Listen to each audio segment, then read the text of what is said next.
So, forgive the chicken sounds. I'm documenting, at least attempting to document, one of the last times I'm ever going to be here at my mom's address here in Watsonville. I just drove 6 hours to get here. This backyard's a beautiful view of mountains.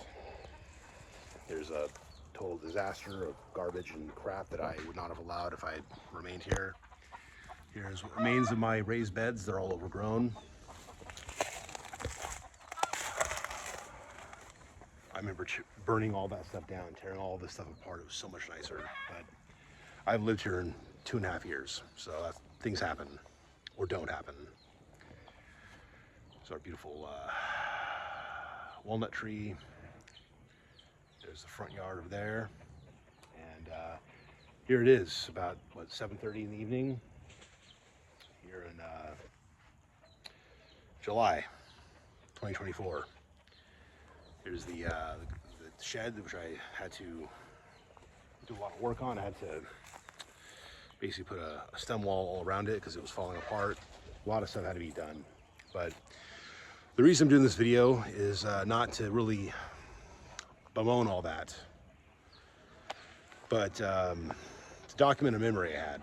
See, back in 1988, instead of palm trees here, and instead of an oak tree right there, and of course there's no oak tree there, but on this fence line, there were these big pine trees, and they had pine pitch canker, and several years later, like 6 years later, they were cut down.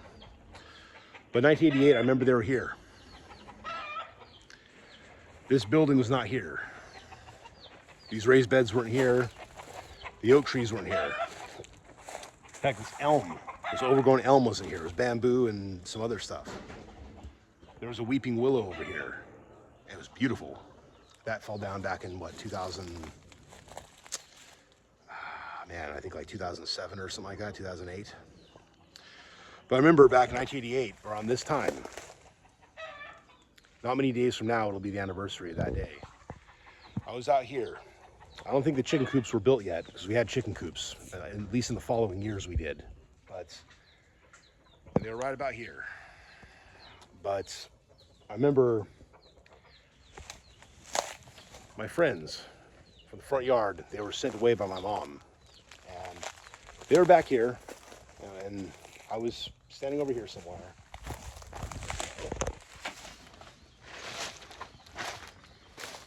Maybe even right about in this spot. My mom pulled my brother and I aside, Josh, and she was crying. I really didn't see my mom cry a whole lot because she's kind of a hard ass back in those days. She still is, but she came to us and she told my brother and I that our father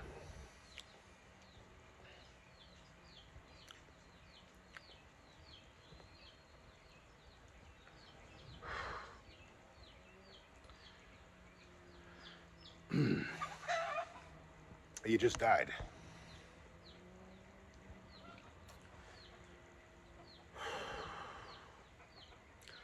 Josh didn't cry. I didn't cry.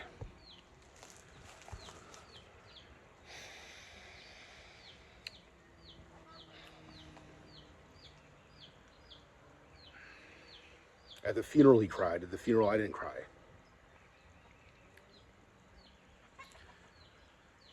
With all the hardship we had at that point, my parents splitting up,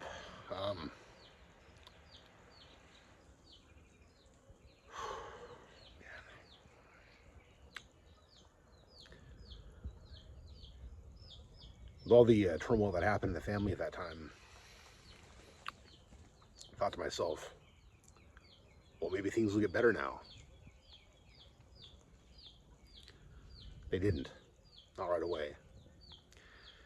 See, I had this memory for the longest time, for decades in fact. My father died